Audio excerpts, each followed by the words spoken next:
What's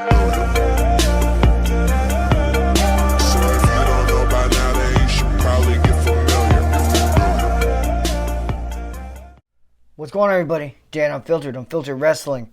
Let's talk about AEW Double or Nothing 2020. Pretty damn good show. It really was. If you have not seen it, we will break it down for the most part. Not going to go and make this a 3-hour video, but let's just talk about it. Pre-show, or as they call the buy-in, who cares? Best Friends beat the Private Party. It wasn't a number one contender match, so at least on their pre-shows, there's something on the line. It's not just a random R-Truth match. So I appreciate that. But then the actual show, it kicked off with the Casino Ladder match for the AEW World Title Future Shot. Kind of like a Money in the Bank. I wish it had Money in the Bank rules. Because I think the Casino Ladder match could be something they do every single year at Double or Nothing under Money in the Bank stipulations. Yeah. I think that'd be fucking sweet. But this match, it was good. It went 28 minutes. It was good. But there weren't as many spots as I would have expected from the talent involved. I expected a little more crazy stuff. But still a good match. And the MVP, definitely Darby fucking Allin. Orange Cassidy. Orange Cassidy's just fun, entertaining. It's like he's entertaining with a gimmick where he's not supposed to care. But it's fantastic. If you have no idea who Orange Cassidy is, Google Orange Cassidy or YouTube anything of Orange Cassidy. It's fucking hilarious. The man's great. You got people diving at him, and he just like moves out of the way. Moves out of the way. He barely moves. And these people are flying out of the ring. It's great. Like, it's hard to explain the enjoyment I get out of watching Orange Cassidy. Even though we knew he had no chance of winning. But still, he was probably the most fun thing in the match. Darby Allin, he took a couple nasty ones. He took some nasty ones in this match. He had, there was two spots that they just wouldn't do in the WWE. You just wouldn't allow it. Vince would say, fuck that. No. We're not getting sued. You know the taller ladders, the big ladders they have outside the rings for ladder matches? Yeah, there was one set up out there. Darby Allin climbs it with his skateboard. That's important here for the danger factor. And there was another ladder, normal sized, laid horizontally with, I can't remember who it was, but probably Joey Janela, laid on top of it as if he's going to, maybe senton, leg drop, elbow drop, put him through it. No, not for Darby Allin. Not for that crazy half face painted fuck. He had to jump and ollie with his skateboard. Janela obviously going to move. You can't hit a human being with that. You're just not. We're not doing that. We're not breaking ribs here. He moved, but good lord, the danger. Darby Allin, he crashed skateboard first. Never thought I'd say that. Through a ladder, and he, of course, tumbled away, holding his legs. He's fine, of course, but good lord, that is so dangerous. It is. It's so if you've ever just ridden a skateboard and done a simple ollie off a couple of stairs, if it goes wrong or if the wheel catches on anything, you're gonna eat shit pretty quickly, and it's gonna suck. It's gonna suck hard. But to jump off of a ladder, and not just off of a probably a good 15, 20 foot ladder, but onto another ladder, like the wheels and everything's gonna catch. You're just going to eat it. You're just going to eat it. And he landed the best possible way I guess you could have possibly imagined in a perfect tumble. So he's fine, but goddamn, the percentages of a massive injury on that were high. Very high. I wouldn't have approved of it. I just wouldn't have. I couldn't in good conscience approve of letting that man do that. But it looked great. As a fan, it looked fucking great. Besides that, it was standard ladder spots. Like there wasn't any real huge moves off of them. There really wasn't like huge dives off them for the most part. So that's what I mean. There wasn't a lot of like big monster spots which you'd expect from AEW and the independent wrestling scene and what they do. But still a good match. It was definitely fun. Luchasaurus. I also love Luchasaurus. I do. I know like his gimmick is like stupid, but it's just, come on. He's not an actual goddamn dinosaur. I know that. But he's fun. He's fun. I don't know. The whole Luchasaurus, Jungle Boy, the whole Jurassic Express thing is way more enjoyable than it has any right being. But this match had a mystery, I can't remember what they call it, a Joker card, a wild card or something like that involved, where one competitor would be someone we have that's making his debut, and it was Brian Cage. All right, I'm okay with it. And good lord, he's humongous. When you see him, the guy's fucking huge. Like, I'm surprised he can do any type of like little backflip, front flip that you see him do from time to time. He's jacked. He's jacked. And apparently he's represented by Taz. That's like a thing. All right, I'm okay with that. And Brian Cage won. His debut match, he won. And the ending came with him.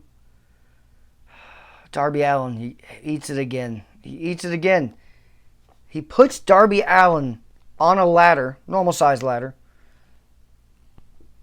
Kind of fireman presses the ladder.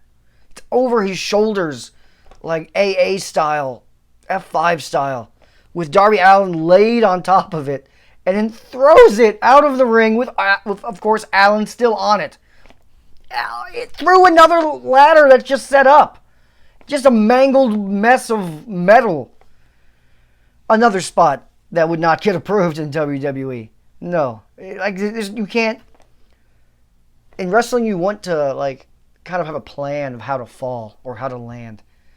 There is no plan for Darby Allin when he's midair laying on a ladder. It's gonna hit awkwardly, and it's gonna hit you in the back weird. It's just, whoo. He's definitely gonna be sore. Good match, though. Good match. And I'm guessing that means we have Brian Cage versus, spoiler if you haven't seen, versus Jon Moxley in the near future. I don't know about that one. That one's kind of a weird matchup. He just made his debut. So it's like he's getting a push, but if you immediately give him a title shot, is he losing or is he winning? I don't know. That's, I guess, to be decided. We had MJF versus Jungle Boy. MJF wins.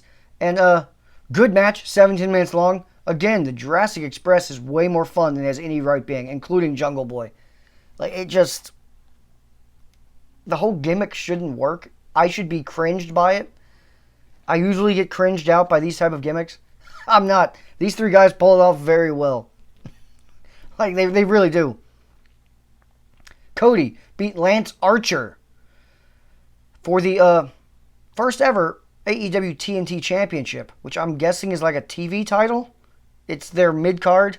They say they don't want it to be a secondary title, but it's the secondary title. And they hyped Mike Tyson for this big. Mike Tyson was on the poster. He's supposed to be a big deal here. And all he really did is just give Cody the title at the end. I don't know. I was hoping for a little more from Iron Mike, but it's all good. It's all good.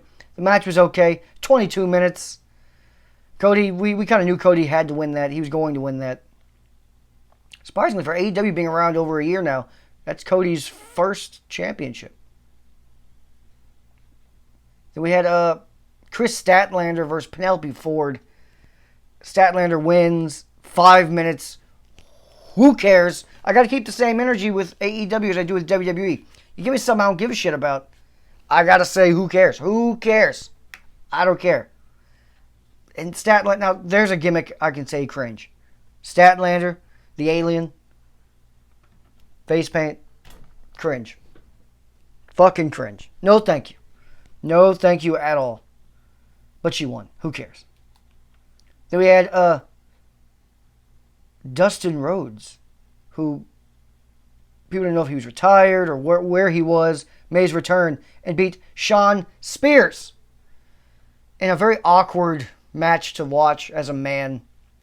There's a point, it only went 3 minutes long, but there's a point where Dustin Rhodes pulls Shawn Spears' pants down. He's got bare man ass bent over the bottom rope, and then he smacks it. It's like, God damn it. No. That's not, I don't need to see that. I don't need to see that. Let me go back to the Attitude Era days. Let me see Bubba Ray doing that to Stacy Keibler or Trish Stratus, and you'll get a standing ovation in more ways than one. But this, no, I don't need it. Just beat him. Do we have to make it weird? Don't make it weird. Dustin Rhodes won. Who cares? Then we had I'm terrible at pronunciation. Hikaru Shida versus Nyla Rose for the women's championship. Shida won, and it was a no DQ match. We had a couple good table spots. The only problem is with women in table spots is most of them don't weigh that much, so the table breaks weird. It breaks kind of like poorly. Just the end snaps, stuff like that. That's always a shame. But at least the tables did break, unlike Charlotte and Sasha a few years back. Ending of a Hell in a Cell match, the first ever women's Hell in a Cell match, and they just couldn't get the goddamn table to break in the corner, and then you just pin her. It's like, fuck. Yeah, it's rough. So at least it broke. And then we had the first of the 2 main events. Jon Moxley versus Mr. Brody Lee for the AEW Championship. 15 minutes of carnage. Yep, which is what I expected. I mean, was this... It's not listed as a no DQ match, but they treated it like it. They treated it like it for sure. Might as well have been a hardcore match. They spent a lot of time outside the ring. Threw each other through a whole bunch of shit. A nasty spot that Brody suffered is they were outside the ring. They're standing on some steel steps, and Moxley is about to get powerbombed by Brody Lee through a table that's back like a ringside, and it's covered by a sheet or whatever. And there's a couple chairs and the little fan blocking thing, and he gets back body dropped. Brody Lee goes flying through a table, but more importantly, his legs just crush the little fan wall support thing and a couple chairs that were set up just sitting there. It looked like it that kind of fucking hurt. I bet he's got bruises at least. It looked like it sucked. And then, of course, the spot of the whole show, maybe? No. There's a couple other ones. Yeah, this is kind of crazy. But the spot of this match is they're fighting on the ring ramp, and Moxley does his paradigm shift finisher, the double undertook DDT, and it breaks the fucking... They go through the ring ramp. Just crash right through it. It's a great spot. Brody Lee comes out of the pile of rubble with blood on his face. And damn, I miss blood. I know it makes me sound ridiculous and stupid, but I miss blood in wrestling. I do. It's hard to watch Hell in a Cell matches on WWE and there's no blood. It just is. What's the point of a cage match or someone grabbing a barbed wire bat or anything if there's going to be no blood? It's not Hell in a Cell. It's just a cell match. Just call it the fucking cell match. There's no hell anymore. The PG era has taken the hell away. Anyway, just small little rant there. But, yeah. He was covered in blood. They go into the ring after that spot. He hits him again with the paradigm shift. Pins him. 1 count. 1 count. 1 count. Gets up. Does it again. 2 count. They're really booking Brody Lee strong as hell. And then he locks him in a sleeper. It was kind of a weird sleeper. It wasn't a normal sleeper, like an unorthodox one. I'm in a sleeper hold. and then wrapped his leg around his other leg. It was a weird little sleeper lock looking thing. And I guess to protect him, it was submission, but it wasn't a tap out. He just passed out. I'm okay with that ending. If we want the title to stay on Jon Moxley right now, which we do, I'm okay with protecting Brody Lee as much as humanly possible. It was a very good match. They threw each other through a whole bunch of shit, man. Like, it's hard to even explain. There were billboards, anything that looked like a giant card, any type of staging equipment. They suplexed each other, powerbomb, all that through any basic staging thing that was there. They broke through it. Fun match. Fun match. Could have easily been the main event. For most pay-per-views, that would have been perfectly fine. Then it gets weird. It gets weird. We have a 34-minute Stadium Stampede match. Yeah. And it takes place in the Jacksonville Jaguars Stadium. Which is a brilliant idea, by the way. Why not use it? If your owner owns the Jaguars and their stadium, why not take full advantage of that? And they did. They had a 30-minute match there.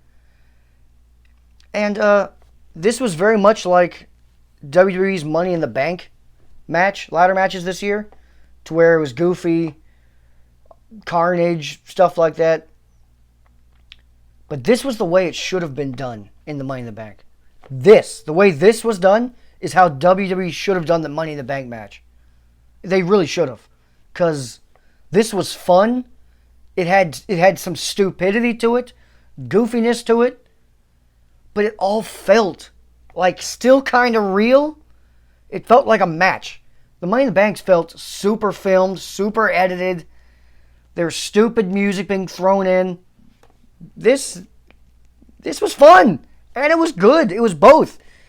That's what I expected. I expected when they're climbing up the WWE corporate building, them to be fighting like this the whole way up, with your occasional crazy spots. They did this very well. This match was probably an A or an A+.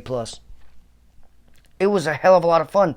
And there were so many small spots that you can't even really pick out that were hilarious. You got Adam Page riding in on a goddamn horse, chasing Sammy away. You have Adam Page giving up on finding Sammy, just saying fuck the match, and goes to the bar, sits down, and has some drinks.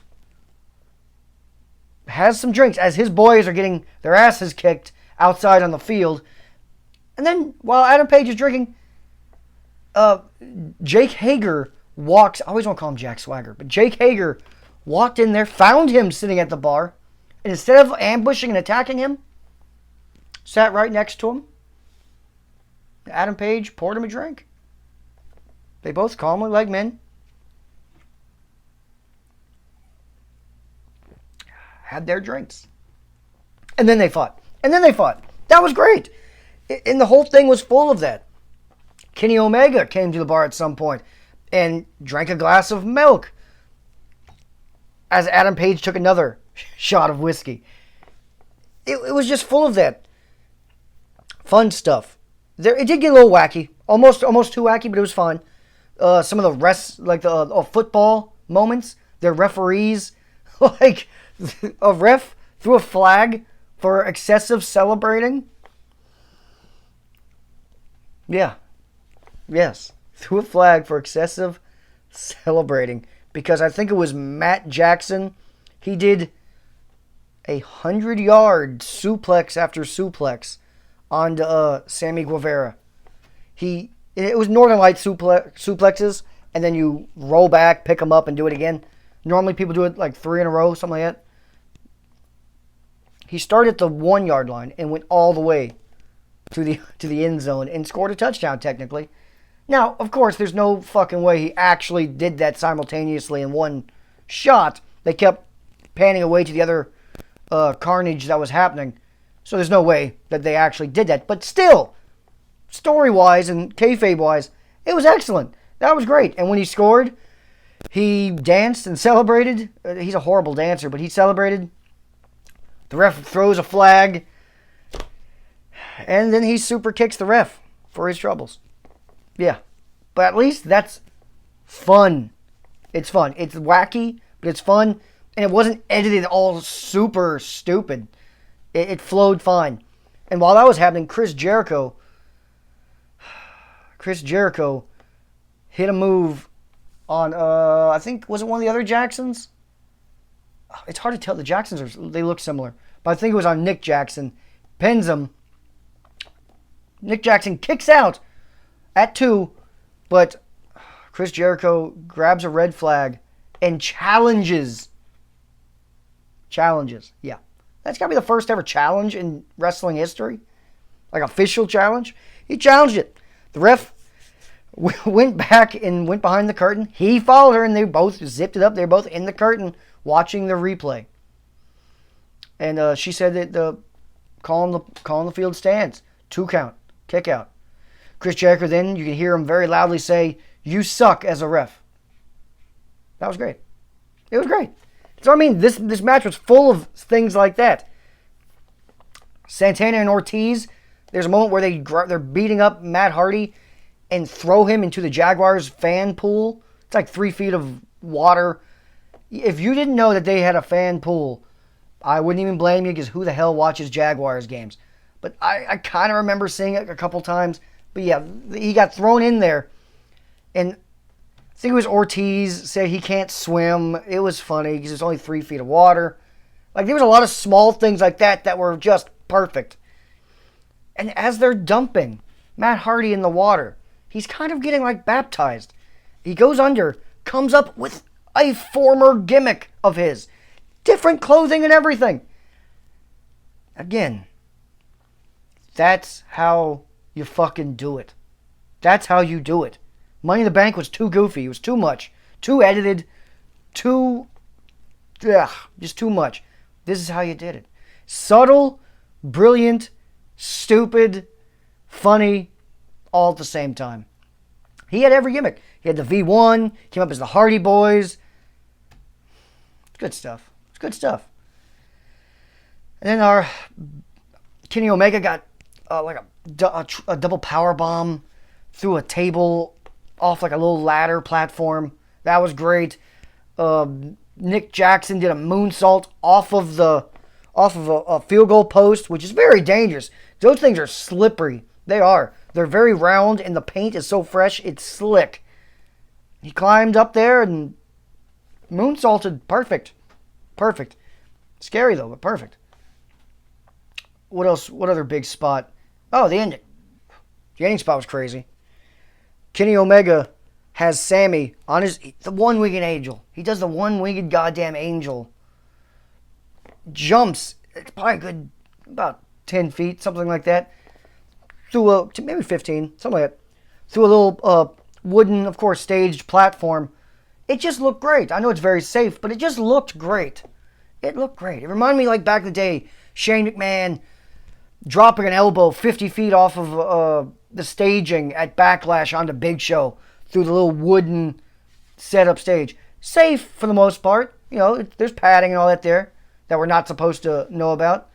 But it just looked great. This looked great. That was the finish. 1, 2, 3. Kenny Omega and the Elite win. Very fun match. It was. Like, that's so rewatchable just for the small things. Like, there's a moment where Adam Page, where Chris Jericho's knocked out, Adam Page takes the little chalk, I don't know what they call it, they line up the chalk, like, so you can see, like, the out-of-bounds markers and stuff like that. He drags it out there, and it just draws a line up Jericho's crotch to his head. Funny. It's funny. It's great. Very good match. The pay-per-view is also very good. Like, really, this would have been a pretty good pay-per-view if you removed one of the 2 co-main events. Having both of them made this like a goddamn good pay-per-view. A really good one. And the most fun I've had watching wrestling in a while. I don't have many complaints here. Besides Sean Spears' ass. That's it. Besides that, what else do you want? You got a ladder match with something on the line. And a debuting person winning it, so you immediately try to create some buzz around the guy.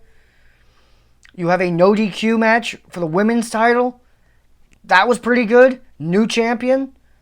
You have might as well have been a no DQ match for the AEW championship with Moxley and Brody Lee, which was pretty brutal.